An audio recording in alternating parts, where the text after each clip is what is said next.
Alright, I'm going to try this one more time because I just recorded the whole re-recorded the whole Philadelphia Flyers offseason prediction video and found out that it wasn't recording the whole time that I was doing it. So that's too bad. So we'll just, I think I'm just going to run through it quickly so I don't have to go through the whole rundown once again. I just wanted to start by kind of talking about the schedule that I'm going to be going with going forward, since we're getting very close to the off season with the playoffs nearing their conclusion. So the first thing that will be happening will be the Seattle expansion draft. So I will be making a video very soon on my mock expansion draft to kind of see what I expect Seattle to do.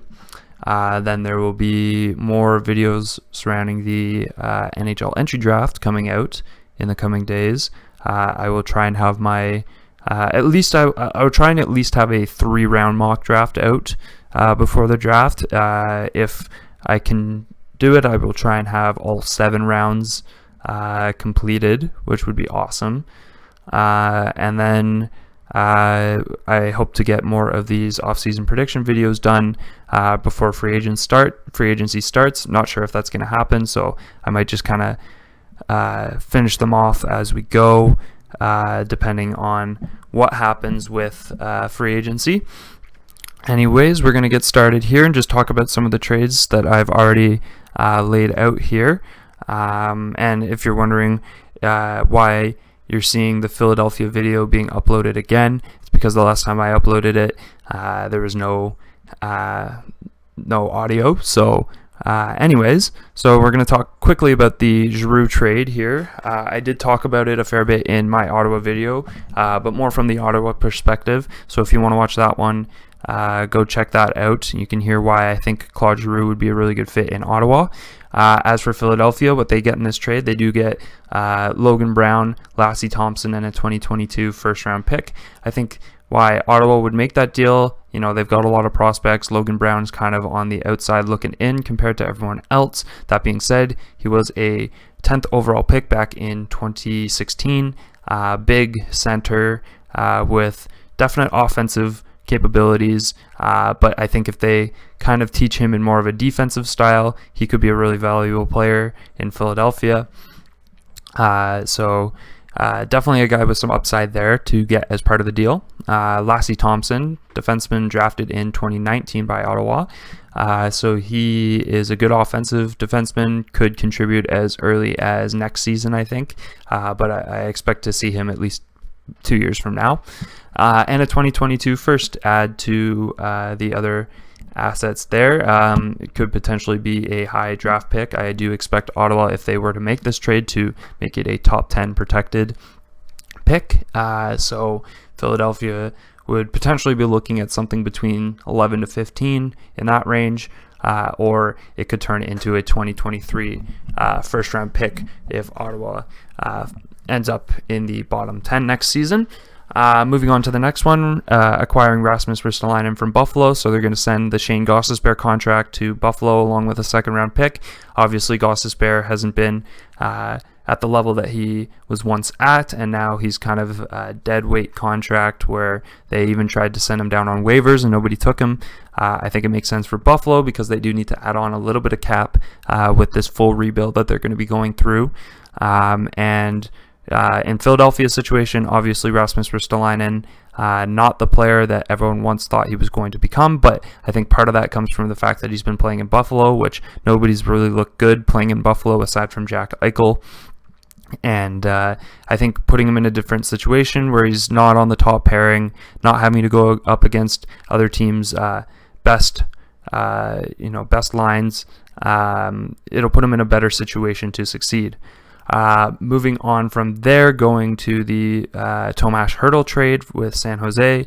I think that Hertl being on the last year of his contract, he's a guy that San Jose is going to want to try and move rather than losing him for nothing in the offseason next year.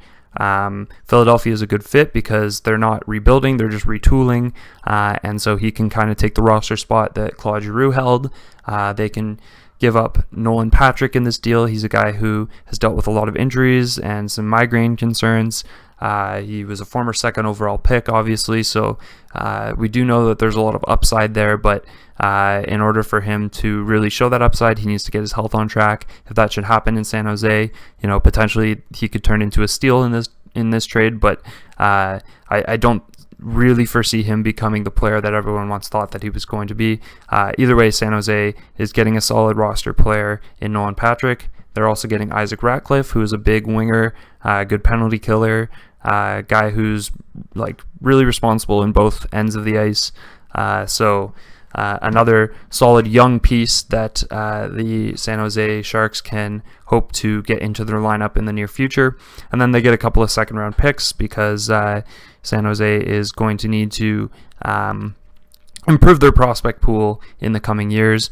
And I do think that Hertl is a really good fit here in Philadelphia, as we'll see in the lineups shortly. Looking at this trade here, so I did forget to put retained salary on Holtby, which I did in my Vancouver video. If you haven't watched that yet, go check it out. So I think I took about $1.3 million off of Holtby's salary just so that Philadelphia doesn't have to take on the whole thing, gives them a bit more cap flexibility.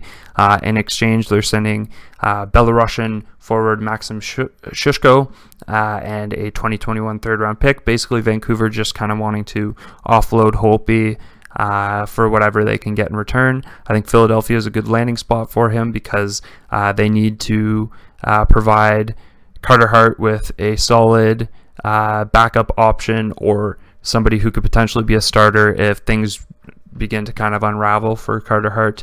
Obviously, he didn't have a great season last season, so to give him a solid other option, or give Philadelphia a solid other option in net if Braden Holtby can kind of turn his career around back to even slightly close to what he was at before, could turn out to be really good for Philadelphia. Either way, only 1 year left on his deal, so if he kind of continues the way he's been playing, then it's not going to hurt them too much in the long run. So taking a look at the lineup here, we got the first line: Travis Konechny, Sean Couturier, Tomas Hertl. Next we've got on the second line JVR, Kevin Hayes, Jakub Voracek. Then you got Oscar Lindblom, Morgan Frost, Joel Farabee. Frost and Farabee, expect them to have pretty exciting breakout seasons upcoming. Expect to see any one of these three guys kind of having significant time on the power play as well, joining these guys in the top six. And then solid shutdown fourth line here. Scott Lawton, Logan Brown, Colton Skevier, who I signed in free agent to a pretty inexpensive deal to round out that fourth line. So looking at the defensemen, we got Provorov and Myers as the top pairing. I think that's pretty solid for them. I think that Philip Myers is a guy who has really been quietly a solid defensive player in the league the past couple of years.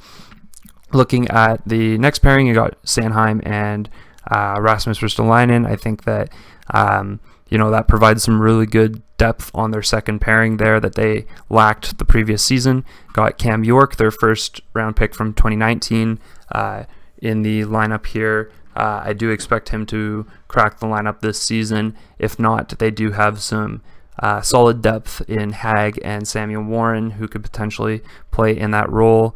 And then Justin Braun on the right side on that final pairing. And then you got Hart and Holtby in the net, which, if all goes well, should be a solid 1A, 1B type situation for the Philadelphia Flyers. So I know I kind of ran through that one a little bit quicker.